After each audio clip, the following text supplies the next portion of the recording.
Hey guys, Dylan here from Crusader Caravans, and today I'm going to talk to you about the IBIS 4 aircon by Dometic.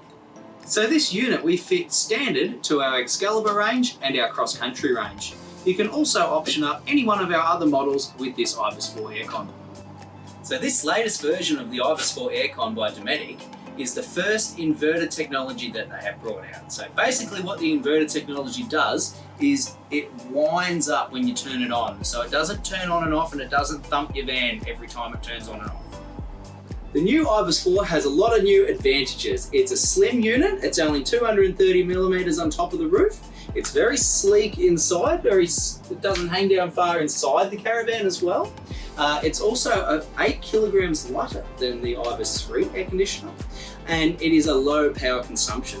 So it will run very easily on a 2 kVA generator.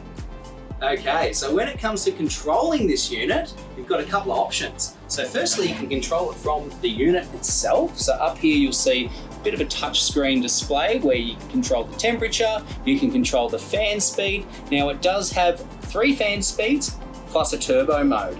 Now to make things easier, they've also given you a remote. So you can do it all from the remote as well, and you can hit turbo mode from here as well. Also, this aircon is true reverse cycle air conditioning. So it will use the inverter technology when it comes to heating the Caravan as well. So it'll heat your Caravan just as efficiently and quiet as the cooling component. So this IBIS 4 is currently the best air conditioning on the market. So wherever you are in Australia, you can be sure that you'll either be nice and cool or nice and warm. I hope all that information has been useful. For any more information, please contact your local dealership.